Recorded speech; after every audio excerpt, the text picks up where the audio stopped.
IAS Hindi के इस platform पर मैं रवि रंजन आप लोगों का स्वागत करता हूं। आज का हम लोगों का टॉपिक है डायरेक्शन टेस्ट, दिशा संबंधित प्रश्न।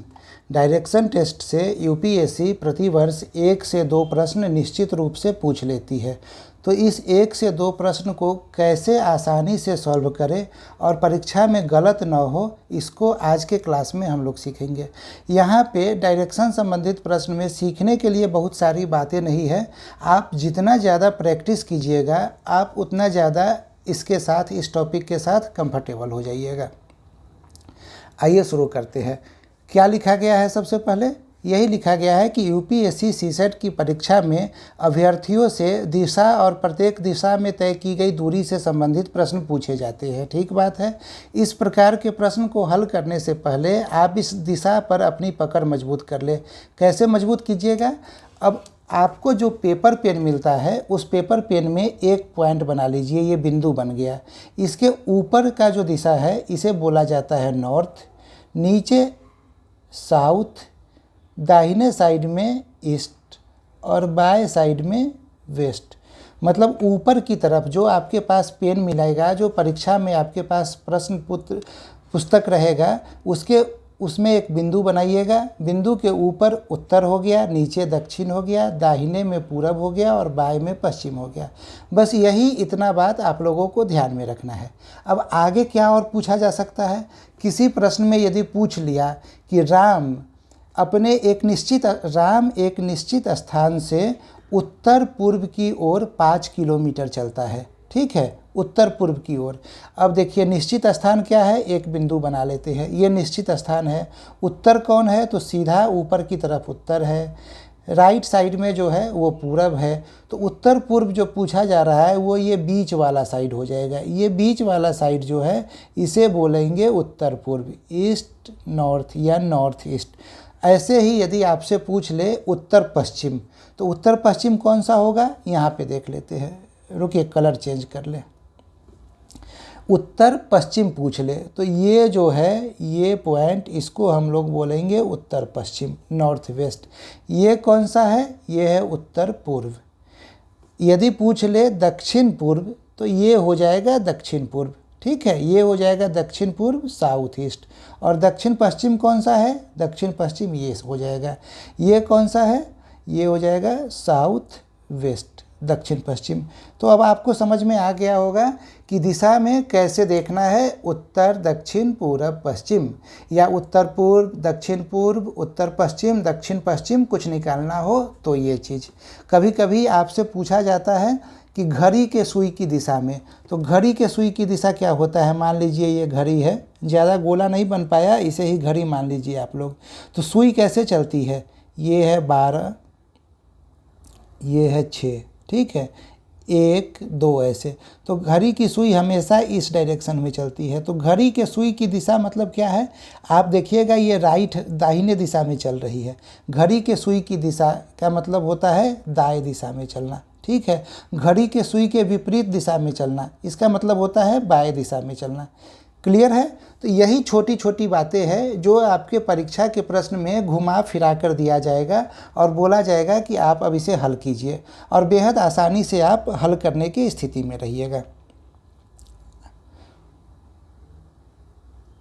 अब एक क्वेश्चन को देखते हैं। यहाँ पे क्वेश्चन क्या पूछा गया है? सुजाता ने पश्चिम की ओर 5 किलोमीटर की दूरी तय की।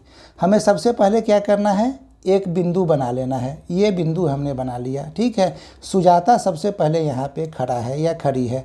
ठीक है, इसके बाद ये 5 किलोमीटर की दूरी पश्चिम की ओर तय की। हमें पता है कि बायां साइड में पश्चिम होता है, तो ये आ गए हम लोग 5 किलोमीटर। ठीक है, 5 किलोमीटर की दूरी तय हो गई सुजाता के द्वारा। 5 किलोमीटर की दूरी तय हो गई।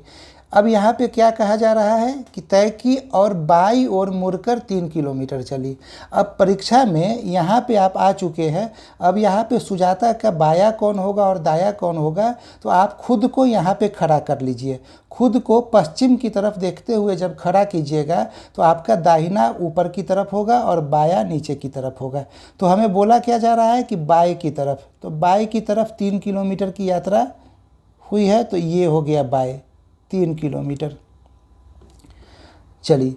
फिर वह दाईं ओर मुड़ी और 9 किलोमीटर की यात्रा की। अब यहाँ से फिर दाएं मुड़ना है तो आपके पास दो डाउट हो सकता है, दाएं इस साइड होगा या इस साइड होगा। तो आप खुद को दक्षिण दिशा की तरफ मुँह करके खड़े होइए, देखिए कि आपका दाया और बाया कौन होता है। तो आपको पता चलेगा कि दाया ये दिशा हो जाएगा 9 किलोमीटर। तो अब ये 9 किलोमीटर की दूरी तय हो गई। अब उसके बाद बोला जा रहा है कि इसके बाद वह उत्तर की ओर 3 किलोमीटर गई। ठीक है, अब यहाँ से ये बिंदु है आपका 9 किलोमीटर चलने के बाद। अब इस बिंदु से फिर उत्तर कौन सा होगा, तो ऊपर की तरफ उत्तर होगा। तो उत्तर की तरफ यानी कि ये 3 किलोमीटर चल लिया गया। अब पूछा जा रहा है वह प्रारंभिक स्थान से कितनी दूरी पे है। तो प्रारंभिक स्थान ये बिंदु था। ठीक है, अभी ये बिंदु पे है। देखिए ये 3 किलोमीटर नीचे आई थी, 3 किलोमीटर ऊपर चली गई। तो यानी हम इसको और प्लस ये 5 किलोमीटर को जोड़ देंगे तो हमारा उत्तर आ जाएगा। और ये पूरी दूरी कितनी है, तो ये हमें पता है कि ये दूरी 9 किलोमीटर है। तो 9 किलोमीटर प्लस 5 किलोमीटर को जोड़ देंगे तो उत्तर 14 किलोमीटर हो जाएगा। देखिए तो आंसर 4 हो गया। आप आसानी से इसे बनाने की स्थिति में रहिएगा। क्लियर है? आगे बढ़ते हैं। अब एक चीज़ देख लीजिए, ये मैंने पहले ही आप लोगों को बता दिया है, फिर से एक बार देख लीजिए। जब हम घड़ी की सुई की दिशा में मुड़ते हैं तो दायां मुड़ते हैं, तथा जब घड़ी की विपरीत दिशा में मुड़ते हैं तो बायां मुड़ते हैं। ठीक है, ये बातें पहले ही हो चुकी है। दूसरा नोट क्या है, जब ए उत्तर दिशा में बैठा हो तो उसका मुंह दक्षिण दिशा में होगा। उसी प्रकार मतलब कोई भी व्यक्ति जिस दिशा में बैठा रहेगा उसके अपोजिट दिशा में उसका मुंह होगा। यही बात यहाँ पे लिखा हुआ है। तो कोई उत्तर दिशा में बैठेगा तो दक्षिण की तरफ देखेगा, कोई दक्षिण में बैठेगा तो उत्तर की तरफ देखेगा, कोई पूरब में बैठेगा तो पश्चिम की तरफ देखेगा, और कोई पश्चिम में बैठेगा तो पूरब की तरफ देखेगा। ये बात आप लोग ध्यान में रख लीजिएगा, परीक्षा में कभी भी इससे भी कुछ सवाल ट्रिक में बना सकता है। आगे बढ़ते हैं। अब छाया संबंधी प्रश्न कुछ आता है। छाया संबंधी प्रश्न का मतलब क्या है, सूर्य की रोशनी से संबंधित प्रश्न। तो सूर्य जिस समय सूर्योदय होता है उस समय छाया किधर बनती है और सूर्यास्त के समय छाया किधर बनती है, इसी से संबंधित प्रश्न ये यहाँ पूछा जाता है परीक्षा में। उसे कैसे हल करें इसे देखना है। सबसे पहले ये ध्यान में रखना है, ध्यान में क्या रखना है, ये सर्वविदित है कि सूर्य हमेशा पूरब में सूर्योदय होगा और सूर्यास्त हमेशा पश्चिम में होगा। तो सूर्योदय के समय हमेशा जो परछाई बनता है, परछाई समझ रहे हैं ना, जो व्यक्ति चलता है और उसकी जो छाया बनती है उसे ही परछाई बोलते हैं। तो वो जो छाया बनती है वो हमेशा पश्चिम में बनेगा, हमेशा का हमेशा पश्चिम में बनेगा, और सूर्यास्त के समय वो हमेशा पूरब में बनेगा। अब यहाँ पे प्रश्न में सीधे ये बात नहीं पूछा जाएगा। प्रश्न में क्या पूछा जाएगा कि कोई भी व्यक्ति सूर्योदय के समय उत्तर दिशा की तरफ देख रहा है तो फिर उसकी छाया उस किस दिशा में बनेगी या किधर बनेगी, और उत्तर दे दिया जाएगा उसके दाहिने, उसके बाएं, उसके ऊपर, उसके नीचे, इस तरह से। तो उत्तर दिशा में देखने का मतलब क्या हुआ कि एक ये व्यक्ति हो गया है। ठीक है, ये व्यक्ति हो गया, ये उत्तर दिशा में देख रहा है, तो इसके दाहिना क्या हुआ, दाहिना ये हो गया, दाहिना हो गया पश्चिम। ठीक है, हमें तो पता है कि छाया हमेशा पश्चिम में बनना है। तो कोई भी व्यक्ति जब उत्तर दिशा में देखेगा तो उसकी छाया उसके दाएं साइड में बनेगी। ये बात क्लियर हो गया। अब देखिए सूर्योदय के समय नियम में पहली बात यही आ रही है, जब हम उत्तर दिशा में देखते हैं तो हमारी परछाई, परछाई मतलब छाया बाई ओर यानी पश्चिम दिशा में बनती है। ठीक है, ये देख लीजिए, ये व्यक्ति है। ठीक है, जब ये यहाँ पे खड़ा है और उत्तर दिशा में, आप खुद ही अपने आप को उत्तर दिशा में खड़ा कर लीजिए। इसको बनाने का सबसे अच्छा तरीका, आसान तरीका यही है कि आप स्वयं को उत्तर दिशा में इमेजिन कर लीजिए और देखिए कि उत्तर के पश्चिम में क्या है। तो आपका जो बाया होगा वो उत्तर के पश्चिम में होगा। यदि आप खुद को दक्षिण दिशा में इमेजिन कीजिएगा तो आपका जो दाहिना साइड होगा वो आपका पश्चिम वाला भाग होगा। ठीक है, तो ये चीज़ हमने देख लिया कि जब हम उत्तर दिशा में देखते हैं तो हमारी परछाई बाईं ओर यानी पश्चिम दिशा में बनती है।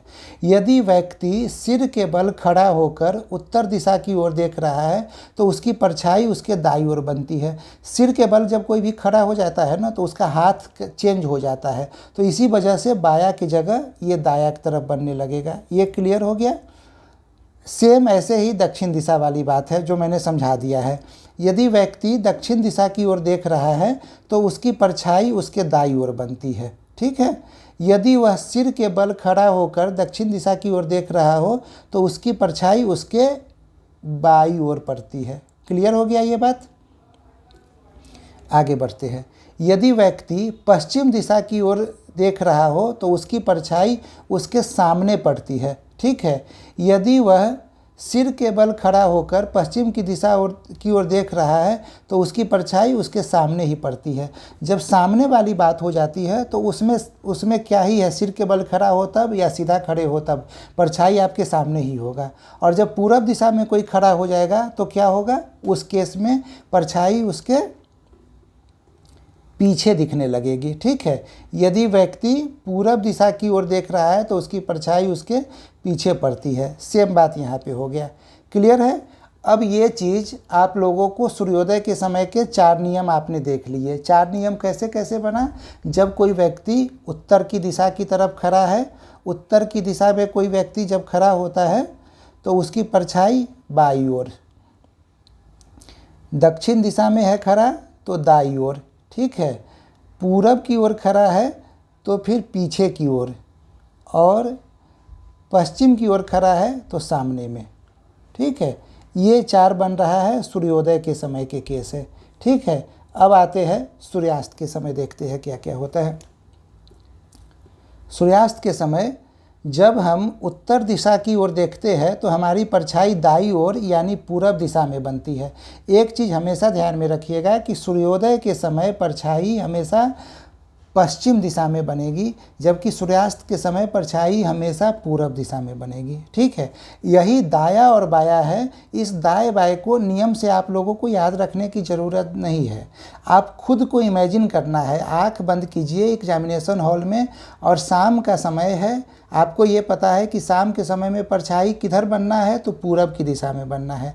अब आप उत्तर मुख करके खड़े हैं तो आपके किस साइड पूरब होगा, तो आपके दाहिने साइड पूरब होगा, इसीलिए दाएं साइड में परछाई बनेगी। ठीक है। ऐसे ही आपकी छाया जब आप दक्षिण दिशा में खड़े होते हैं तो बाएं साइड बनेगी। ठीक है। क्लियर हो रहा है ये बात। चलिए आगे बढ़ते हैं। यही बात यहाँ पे लिख दी गई है। यही बात आप लिख दी गई है कि जब दक्षिण दिशा में खड़े हैं तो बाएं ओर बनती है, और जब आप सिर के बल खड़े होते हैं तो फिर ये दाएं ओर बन जाती है। क्लियर है। आगे बढ़ते हैं। यदि व्यक्ति पश्चिम दिशा की ओर देख रहा हो तो उसकी परछाई उसके पीछे पड़ती है। ठीक है। क्योंकि क्या है, पश्चिम दिशा के पीछे क्या होगा, पूरब होगा। और यदि उसी समय कोई व्यक्ति पूरब दिशा की ओर देख रहा होगा तो परछाई उसके सामने पड़ेगी, क्योंकि वो पूरब दिशा की ओर ही देख रहा है। तो यही हमारा चौथा नियम है कि यदि व्यक्ति पूरब दिशा की ओर देख रहा है तो उसकी परछाई उसके सामने पड़ती है। उम्मीद करते हैं ये छाया संबंधी नियम जो है सूर्योदय और सूर्यास्त के समय वो आप लोगों को समझ में आ गया होगा। एक बार इसे कॉपी में लिख लीजिए और तब इसे रिवाइज कीजिए। निश्चित रूप से परीक्षा में जो भी सवाल आएगा वो आप लोग बनाने की स्थिति में रहिएगा। एक प्रश्न लेते हैं। प्रश्न क्या है, पूर्व पश्चिम सड़क पर, पूर्व पश्चिम सड़क है तो ये ले लिए पूर्व पश्चिम, इधर ये है पूर्व, इधर है पश्चिम। ठीक है। एक्स और वाई एक दूसरे से 20 किलोमीटर की दूरी पे खड़े हैं। ये मान लेते हैं एक्स खड़ा है, ये मान लेते हैं वाई खड़ा है, ये बीच का दूरी है 20 किलोमीटर। ठीक है। एक्स और वाई एक साथ क्रमशः पूरब और पश्चिम की ओर चलना प्रारंभ करते हैं और दोनों 5 किलोमीटर की दूरी तय करते हैं। एक्स यहाँ से पूरब की ओर चला, ये 5 किलोमीटर, वाई पश्चिम की ओर चला, ये 5 किलोमीटर। तब एक्स अपने बाएं मुड़ता है और 10 किलोमीटर चलता है। ठीक है। तो अब यहाँ से एक्स बाएं मुड़ता है, एक्स यहाँ पे जब आ गया है इस पॉइंट पे, तो इस पॉइंट पे पूरब की ओर खड़े होइएगा तो बाया उत्तर साइड में होगा, तो एक्स उत्तर साइड में 10 किलोमीटर चलता है। ठीक है, y अपने दाएं मुड़ता है और 10 किलोमीटर चलता है। y यहाँ पे आप पश्चिम साइड में, पश्चिम की ओर देखते हुए खड़े होइएगा तो आपका दाया ऊपर की ओर होगा, तो y यहाँ से 10 किलोमीटर चल लिया। अब देखिए y 10 किलोमीटर चलता है, तब दोनों अपने बाएं मुड़ते हैं। अब देखिए बाएं मुड़ने का मतलब क्या है, यहाँ पे x की बात कर रहे हैं पहले, x यहाँ से बाएं मुड़ेगा तो इधर चलेगा, ये चला, बाएं मुड़ते हैं, तब दोनों अपने बाएं मुड़ते हैं और समान गति से 5 किलोमीटर की दूरी तय करते हैं, और ये भी 5 किलोमीटर की दूरी तय किया। ठीक है, उनके बीच कितनी दूरी होगी ये निकालना है। मतलब अभी x यहाँ पे है, अभी y यहाँ पे है, उनके बीच की दूरी कितनी है ये आपको बताना है। आप बताने की स्थिति में हैं। देखिए ये तो 5 किलोमीटर हो गया, आपको पता है। ठीक है, अब यहाँ देखिए शुरुआत में ये 5 किलोमीटर चला गया है, ये 5 किलोमीटर चला गया था शुरू में, ये 5 किलोमीटर, तो ये बीच का दूरी 10 किलोमीटर है। ठीक है, यानी ये जो टोटल दूरी है ये 10 किलोमीटर है, जिसमें से 5 किलोमीटर ये y ने चल लिया है। तो ये दूरी कितना बच गया, ये दूरी बच गया, इतना जो दूरी है ये 5 किलोमीटर बचा, और ये दूरी x चला 5 किलोमीटर। ठीक है, तो यही तो दूरी चला गया है। तो ये 5 किलोमीटर और 5 किलोमीटर को यदि जोड़ देते हैं तो यही तो x और y के बीच की दूरी है। तो 5 + 5, 5 + 5 यानी कि 10 किलोमीटर, ये 10 किलोमीटर की दूरी तय की गई।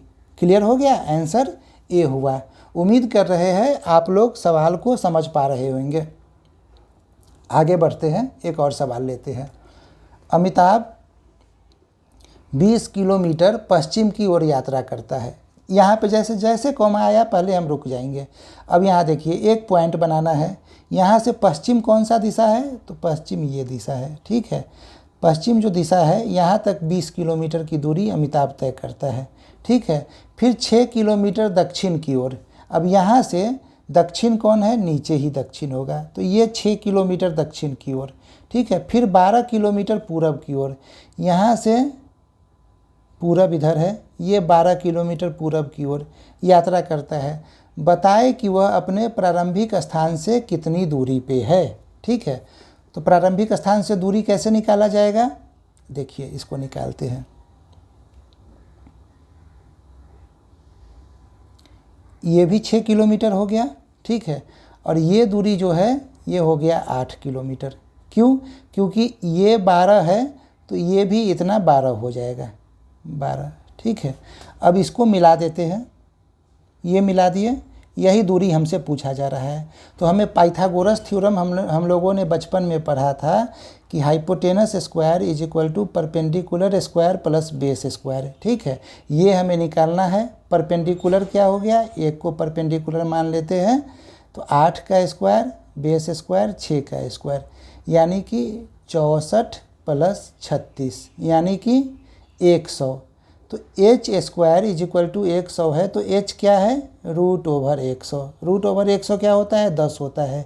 ये दूरी 10 किलोमीटर हो गई। आंसर क्या हो गया, दूसरा आंसर हो गया। क्लियर हो रहा है सवाल। देखिए कितना आसानी से सवाल आप लोग बनाने की स्थिति में हैं और बना पा रहे हैं।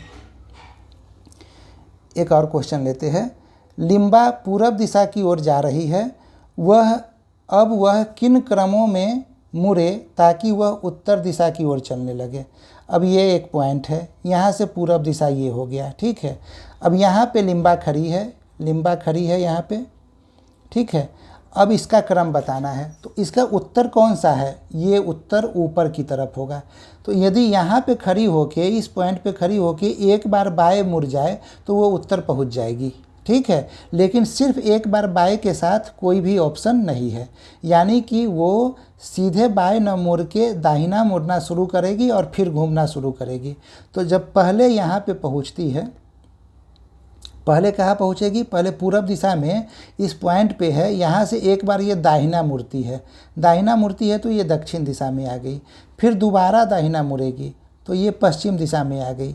फिर एक बार और दाहिना मुड़ेगी तो फिर ये उत्तर दिशा में आ गई। ठीक है, मतलब 3 बार दाएं मुड़ने पे ये उत्तर दिशा में आ रही है, यानी कि आंसर हमारा 4 हो गया। क्लियर है। तो आप देख पा रहे होइएगा कि आप चीज़ों को, सवालों को आसानी से बनाने की स्थिति में है। चलिए एक और सवाल लेते हैं। किसी बिंदु P से दो मित्र चलना प्रारंभ करते हैं। एक उत्तर की ओर 6 किलोमीटर जाता है तथा दूसरा 6 किलोमीटर पूर्व की ओर जाता है। तो ये एक बिंदु है जिसको P मान लिए। P से एक चला गया 6 किलोमीटर उत्तर की ओर, ये नॉर्थ है। दूसरा 6 किलोमीटर पूर्व की ओर, ये ईस्ट है। 6 किलोमीटर हो गया। इसको थोड़ा और बड़ा कर लीजिए। हाँ, इसके बाद दोनों बाई ओर मुड़ते हैं तथा फिर 6 किलोमीटर जाकर रुक जाते हैं। अब यहाँ से बाया मुड़ना है तो बाया ये होगा 6 किलोमीटर, ठीक है। और इसका बाया क्या होगा, जो पहले पूरब की ओर चला है उसका बाया क्या होगा, ऊपर की तरफ 6 किलोमीटर, यानी वो यहाँ पे आ गया, ठीक है, 6 किलोमीटर। तब रुकने के बाद दोनों के बीच की दूरी कितनी है, ये सवाल पूछा जा रहा है। तो दूरी कौन सा पूछा जा रहा है, ये दूरी प्लस ये दूरी। तो ये दूरी इतना तो 6 किलोमीटर है, हमने देख लिया। और जब ये दूरी 6 किलोमीटर है तो ये दूरी भी 6 किलोमीटर ही होगा, ठीक है। तो 6 + 6 यानी कि 12 किलोमीटर। 12 किलोमीटर कौन सा आंसर है, दूसरा आंसर है, ठीक है। तो यानी ये सवाल भी आसानी से बन गया। और आप गौर कर पा रहे होइएगा कि मैं समझाने के हिसाब से बता रहा हूँ, फिर भी चीज़ों को 1 मिनट के अंदर में बता पा रहा हूँ। जब आप इसे खुद बनाइएगा तो आप बहुत जल्दी इसे बनाने की स्थिति में रहिएगा। ये एक बेहद ही सिंपल टॉपिक है जो आपके यूपीएससी के जर्नी में एक क्वेश्चन यानी 2.5 अंक बढ़ा देगा और आपकी जर्नी को आसान कर देगा, आपके मेंस की यात्रा का प्रारंभ कर देगा। ऐसे बच्चे, ऐसे अभ्यर्थी, ऐसे मित्र जो जीएस में तो काफ़ी अच्छा कर पाते हैं लेकिन सीसेट के पेपर में 1 नंबर, 2 नंबर, 3 नंबर से फेल हो जाते हैं, वो इस वीडियो को सुने, लाभान्वित हो और अप्रोच को समझने की कोशिश करें कि कैसे सवाल को बनाया जाए ताकि सवाल निश्चित रूप से सही हो जाएगा, ठीक है। उम्मीद करता हूँ वीडियो आप लोगों को पसंद आ रहा होगा। धन्यवाद।